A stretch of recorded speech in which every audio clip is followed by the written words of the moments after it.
The night I played that footage, the dining room went completely silent. Not the kind of silence where people are thinking, the kind where people are caught. My mother-in-law had spent 4 months telling everyone I was struggling, that I was unstable, that I could not handle my own baby, that my husband deserved more support than I was giving him. She said it with such a soft voice, such a concerned face, that even I started to wonder if she was right. But I had cameras, I had timestamps. I had 4 months of footage that showed exactly what kind of help she had actually come to give.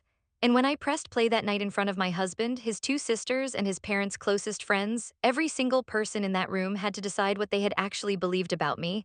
I had been quiet long enough. This was the moment I stopped being quiet.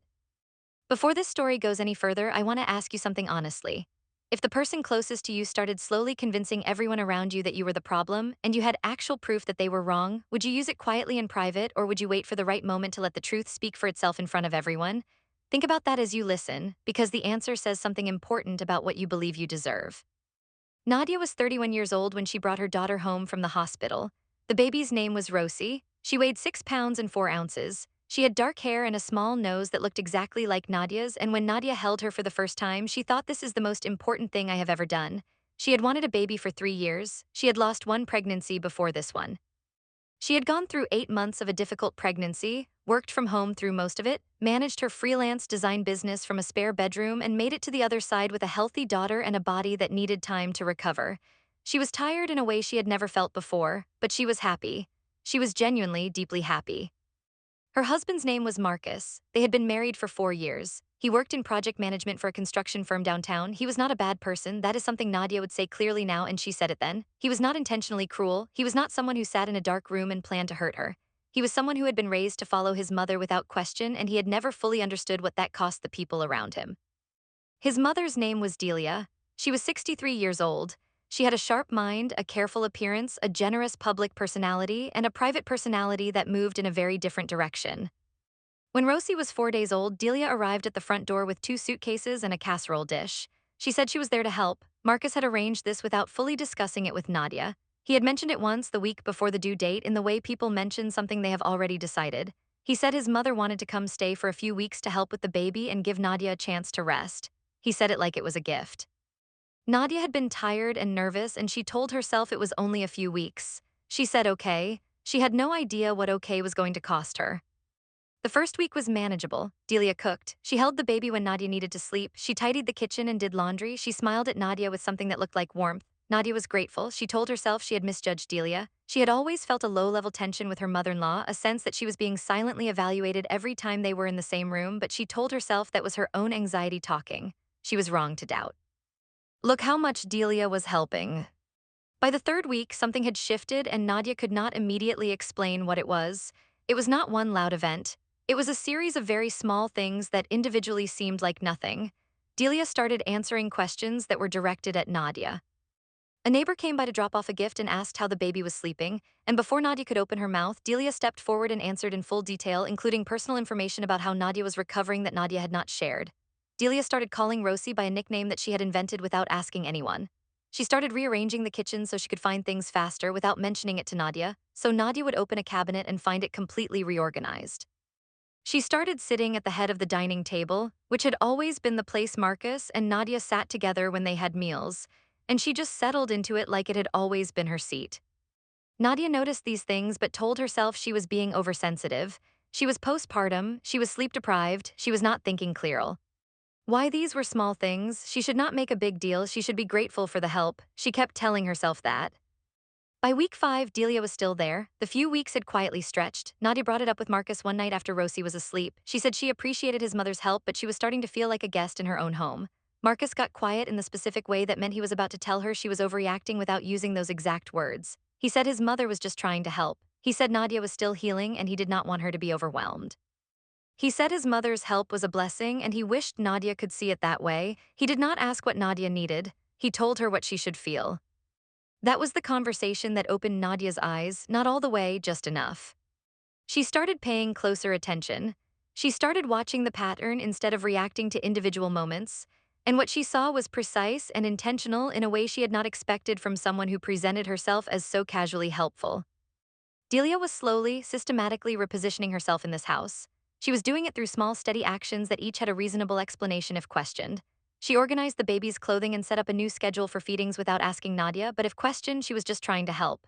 She started giving Marcus updates on Rosie's day before Nadia had a chance to, so that when Marcus came home from work, he had already received his news about his daughter from his mother. She told Marcus things about Nadia's mood and behavior during the day in soft, worried tones. "I'm just a little concerned," she would say. "I noticed Nadia seemed very distant this afternoon. I'm not sure she's coping as well as she says. She's not eating much. She sat in her room for a long time this morning. I had to bring Rosie to her because she didn't come out." None of these were outright lies, they were reframings. Nadia had sat in her room one morning to finish a client call. She had not eaten much at lunch because she was not hungry and she was watching her weight after delivery. She had been quiet one afternoon because she was exhausted. Every true detail had been run through a filter that made Nadia sound fragile, unreliable, and unwell. And Marcus was listening. Nadia could see it in the way he looked at her. A new layer of something careful was in his eyes, not the way a husband looks at a wife he loves and worries for, the way a person looks at a situation they are not sure how to manage. This was when Nadia made a decision that she would later be very glad she made. She ordered 3 small indoor cameras. They were common home security cameras, the kind many families use. She placed one in the main living area facing the kitchen, one near the hallway leading to the bedrooms, and one in the corner of the dining room. She did not hide them for illegal purposes. She did not hide them in bathrooms or in any private space. She placed them in shared common areas of her own home where she had every legal right to record. She told no one. She turned on the recording function and she let them run. She was not looking for anything dramatic. She was looking for truth. She needed to know if she was imagining things or if what she was sensing was real. She thought maybe she would review the footage and see normal family life and feel relieved. She hoped for that, she truly did. She did not find that. The first week of footage was difficult to watch, not because anything violent or extreme happened, because of how ordinary the cruelty looked. She watched Delia walk through the house with total ownership. She watched her go through the stack of unopened mail on the entry table and separate the pieces she considered important before setting the rest aside. She watched her call someone on her phone, speaking in a low voice in the dining room, and heard clear portions of what she said. She was describing Nadia to whoever she was speaking with. She was saying things like she is not bonding well, I can see it, the baby cries when Nadia holds her sometimes, I don't think she knows how to soothe her properly. She was saying Marcus is doing his best but the situation at home is not what he presented. She was saying I'm worried about Rosie's environment. Nadia sat alone in the spare bedroom watching that footage on her laptop with the volume low so no one could hear. She had to stop twice to breathe. She was not imagining things. She was not being oversensitive. She was not a struggling new mother who couldn't cope. She was a woman whose home had been entered by someone who had decided, very deliberately, that Nadia did not deserve to be in the center of her own life. She kept watching, she kept saving clips. By the second week of recording, the footage showed something that shifted the weight of the entire situation into a different category entirely. Why? Nadia had a meeting with a long-term client scheduled over video call. She had mentioned this to Marcus and to Delia. She had asked clearly if someone could watch Rosie for 90 minutes while she worked. Delia had said yes, of course, go rest, I'll handle everything. Nadia went to the spare bedroom and ran her meeting. It went well. She signed a contract extension worth a significant amount for her small business. She was relieved and proud. She came out of the room feeling like herself for the first time in weeks.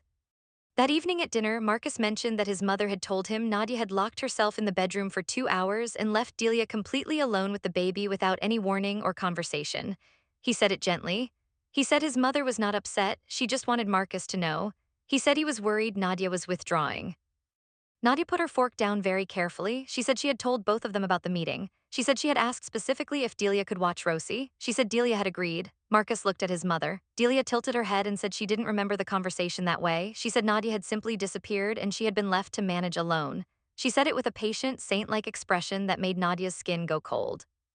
This was a lie, a specific, constructed lie, and it had been told to Marcus to create a picture of Nadia as someone who was disappearing from her responsibilities. Nadia said nothing else that night, but the next day she watched the footage from that morning. She watched herself walk up to Delia in the kitchen and explain the meeting clearly.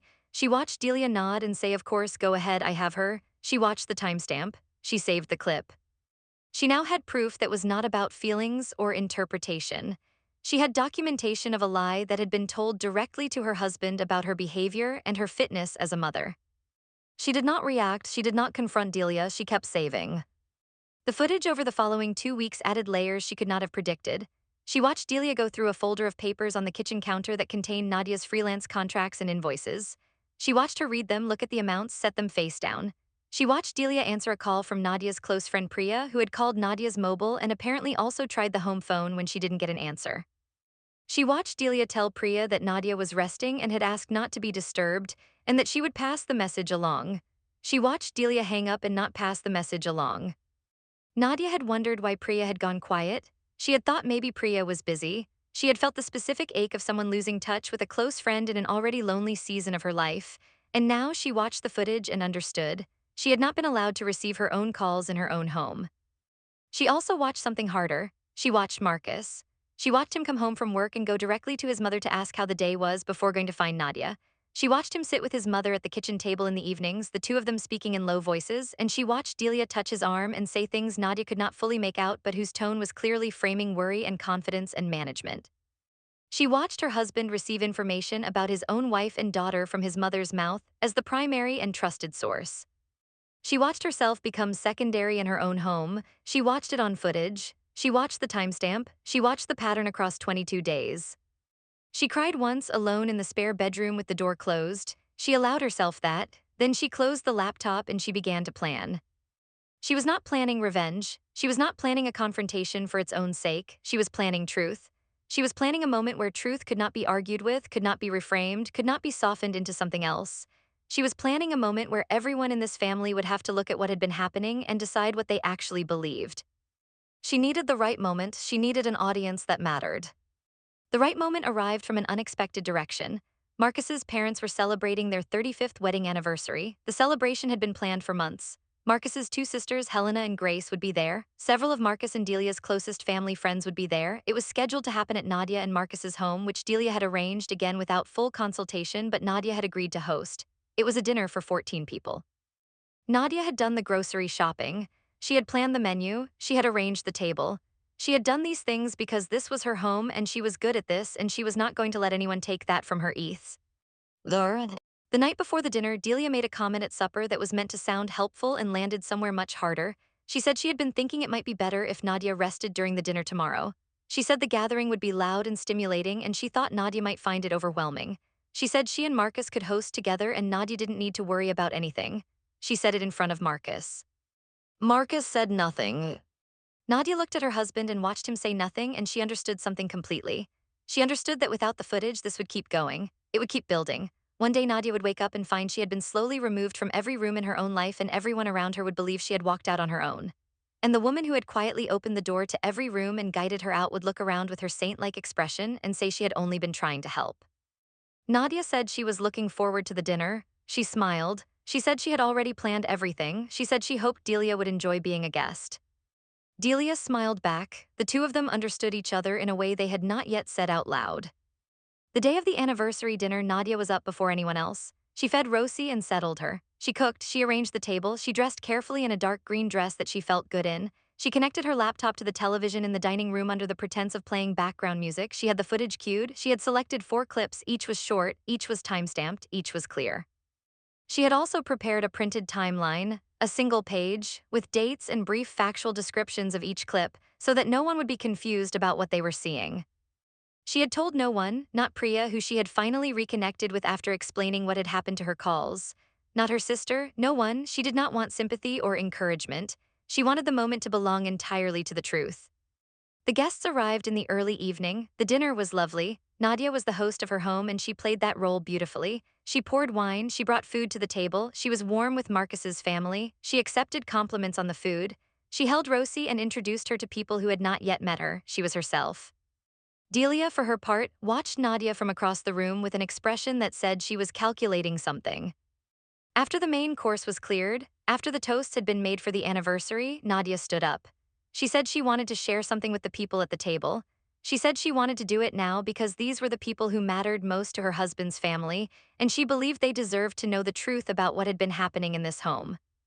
The room looked at her with the collective attention of people who sense something real is about to happen. She went to the laptop.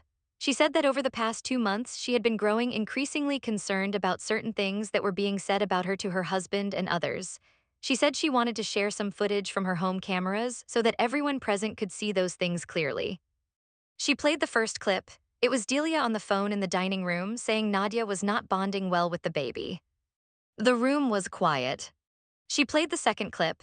It was Delia telling Marcus that Nadia had disappeared without warning, followed by the earlier clip from the same morning showing Nadia clearly explaining the work meeting and Delia clearly agreeing to watch the baby. She heard someone across the table pull in a slow breath.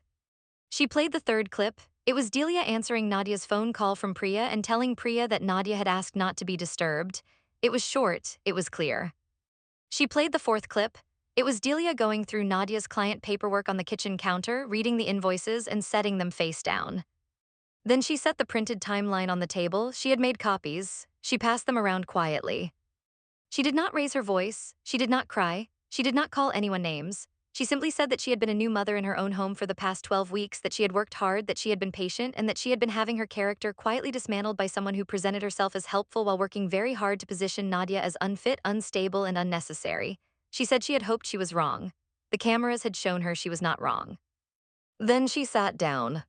The silence in that room lasted a long time.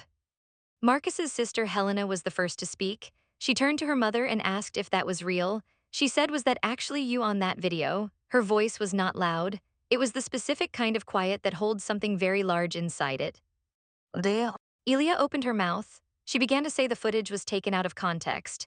She began to say that anyone who knew her understood how much she loved Marcus and this family. She began to say that Nadia was clearly still not well and that this was exactly the behavior she had been worried about.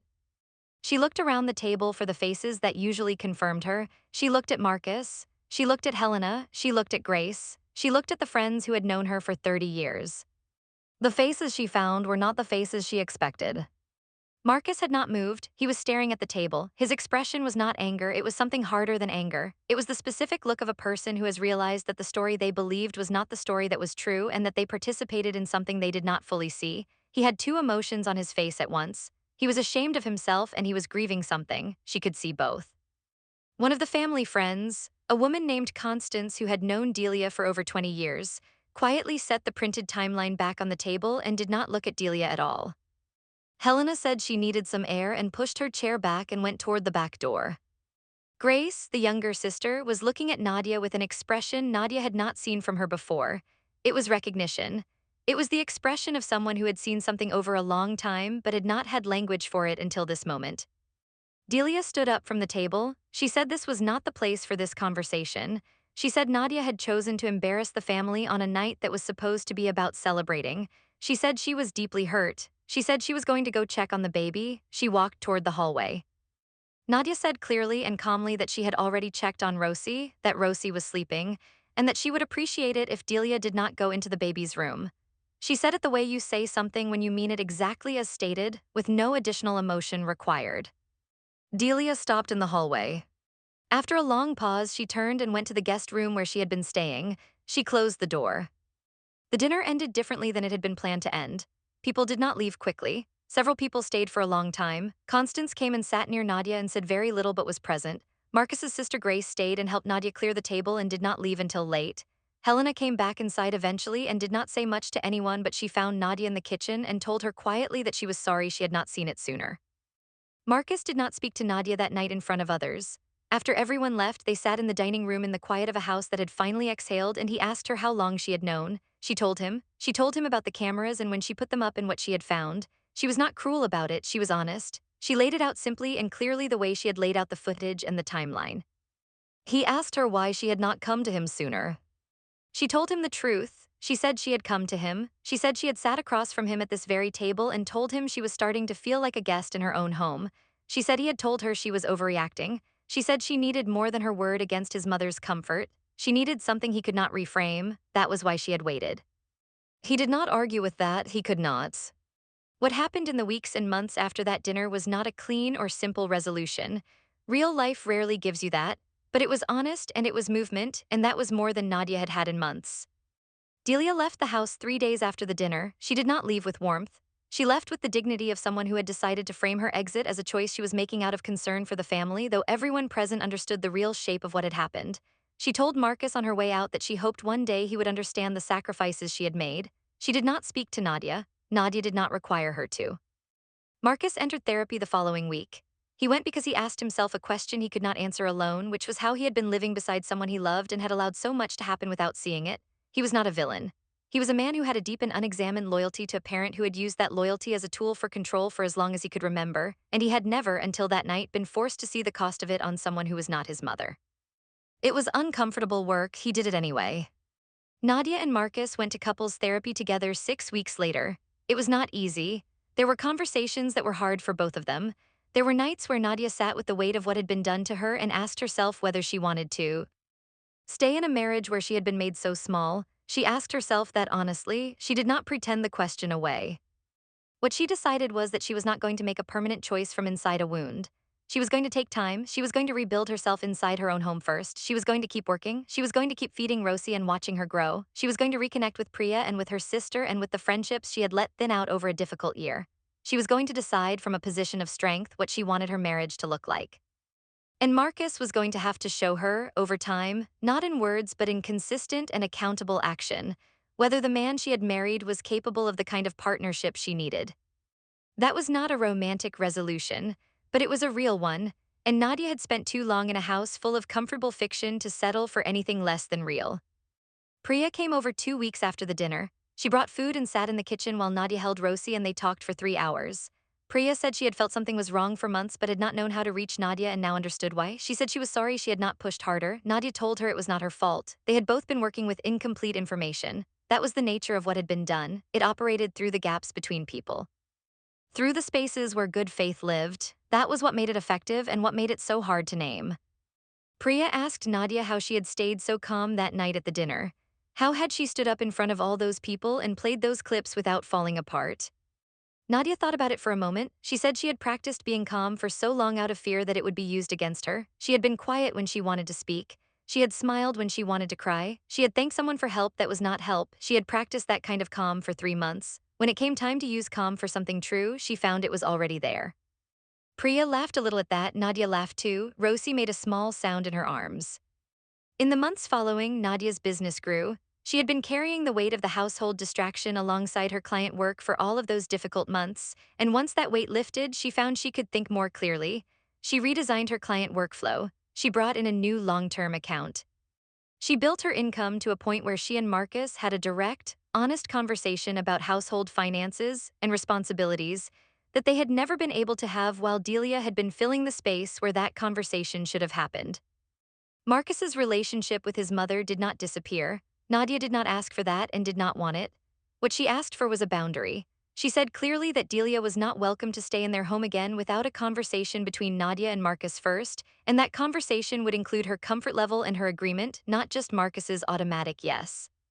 She said that if Marcus spoke with his mother about their marriage, their finances, their parenting, or her behavior, she expected to know about it. She said she was not asking him to choose between her and his mother. She was asking him to be married to her. That was not the same thing.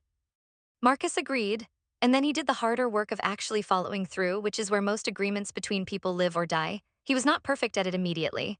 There were moments when old habits pulled him toward the easier pattern of managing his mother and managing Nadia separately, as though they were two things to be handled rather than a marriage to be protected. Each time Nadia named it clearly and without heat.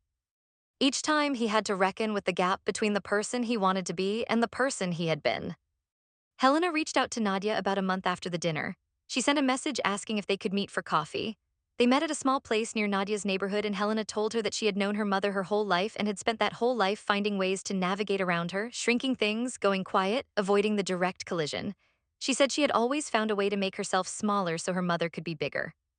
She said watching Nadia refuse to do that had been something she had not expected to feel so much about.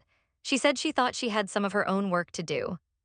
Nadia listened and understood everything Helena was saying because she recognized it.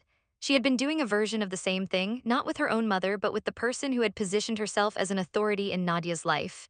She told Helena that she thought recognizing the pattern was the hardest part. Once you could see it, clearly and without the fog of Loya.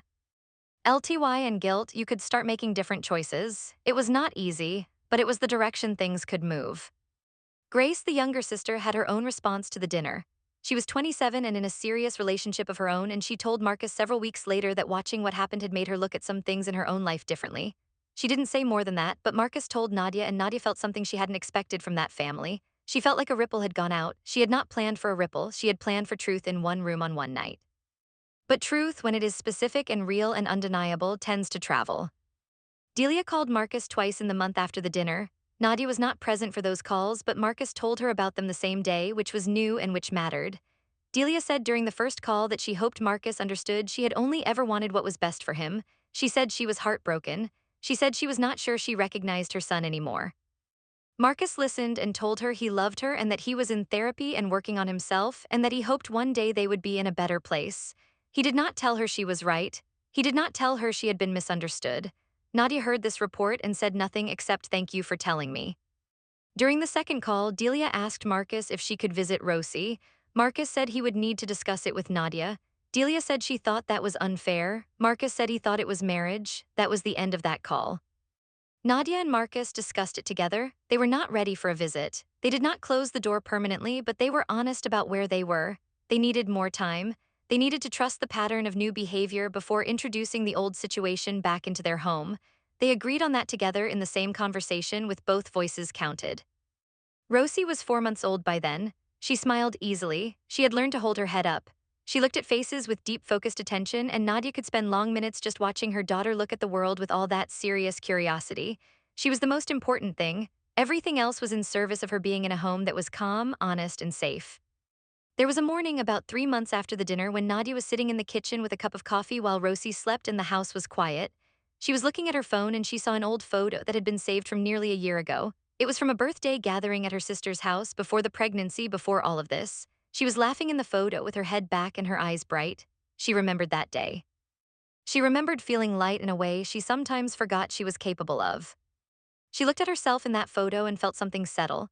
Not that everything was fixed, not that the road behind her had been easy or the road ahead was guaranteed to be smooth, but that she was still that person. That woman had not gone anywhere. She had been working very hard in a hard season, and she had been quiet when she should not have been, and she had carried guilt that did not belong to her, and she had let someone make her feel like she was disappearing. And then she had stopped letting that happen. She had done it calmly and clearly and with documentation in her own home, at a dinner she had planned and cooked and hosted herself. She set the phone down, she finished her coffee, she heard Rosie beginning to stir through the monitor. She got up and went to get her daughters. There were people in Nadia's life who asked her later, after they knew the full story, whether she regretted waiting as long as she did. Whether she wished she had confronted the situation sooner, louder, without the cameras and the dinner and the careful accumulation of proof. She thought about the question carefully each time because it deserved a careful answer. She said no, not because the waiting was comfortable or because the silence had been good for her, but because when she finally spoke, nobody in that room could argue with what she said. She had not come with feelings that could be called sensitive or postpartum or misremembered. She had come with timestamps. She had come with footage that could be paused, replayed, and reviewed. She had come with a printed timeline that she passed around a table so that 14 people could read it in their own hands. She had not needed anyone to believe her on faith. She had given them evidence. That mattered, not because feelings are not real or not enough, but because the particular kind of person she had been dealing with was specifically skilled at dismantling feelings. Delia had spent decades learning how to take someone's genuine emotional experience and reshape it into something that sounded like instability. Nadia had understood by the time he pressed record on those cameras that feelings alone would not be sufficient. She had needed something that could not be reshaped. She had found it, she had used it, and then she had gone back to living her life. Priya threw a small gathering for Nadia's 32nd birthday. It was nothing elaborate, just a handful of people, good food, an evening that lasted longer than planned because no one wanted to leave. Nadia held Rosie and laughed and ate cake and talked with her friends about everything and nothing. Marcus was there. He was different in the way that slow, real work makes a person different, not transformed overnight, but moved in the direction of someone who had learned something important and was trying to live differently inside it. At the end of the night, after the last guest left and Rosie was asleep and they were cleaning up together in the kitchen, Marcus stopped and looked at Nadia for a long moment. He said he was sorry. He did not qualify it or explain it with conditions. He said, I am sorry for how long it took me to see what was happening, and I am sorry you had to wait for me to see it. Nadia looked at him for a moment. She said she accepted that. She said she was not finished deciding everything, but she accepted that from him tonight, and that was real. She handed him a dish towel. He dried the glasses. The kitchen was quiet and the house was theirs. There was one more thing that happened, smaller than the rest of what had been told, but important in the way that small, true things often are. About 5 months after the dinner, Nadia was at a park with Rosie in her stroller, walking the path she had started taking in the mornings as part of getting back to herself. She saw Constance, the family friend who had set the timeline sheet down at the dinner without looking at Delia. She had not seen Constance since that night. Constance stopped when she saw her. She said she had thought about Nadia since the dinner. She said she had known Delia for many years and that what she had seen on that footage had not entirely surprised her, and she felt guilty about that. She said she had seen things over the years that she had made excuses for because Delia was charming and Constance had not wanted the discomfort of the alternative explanation. She said she thought Nadia had done a brave and smart thing. Nadia thanked her, she meant it. Constance leaned down to look at Rosie in the stroller. She said she was a beautiful baby. She said she had her mother's eyes. Nadia looked at Rosie. She said yes, she thought so too. They walked in the same direction for a little while, not saying much. The morning was clear and ordinary in the way mornings can be when the hard part is behind you and you have come through it still recognizably yourself. The baby was content in the stroller. The path was wide, the air was cool. Nadia had done the hardest thing she had ever done, and it had been quieter than anyone expected and more powerful than she had dared to hope.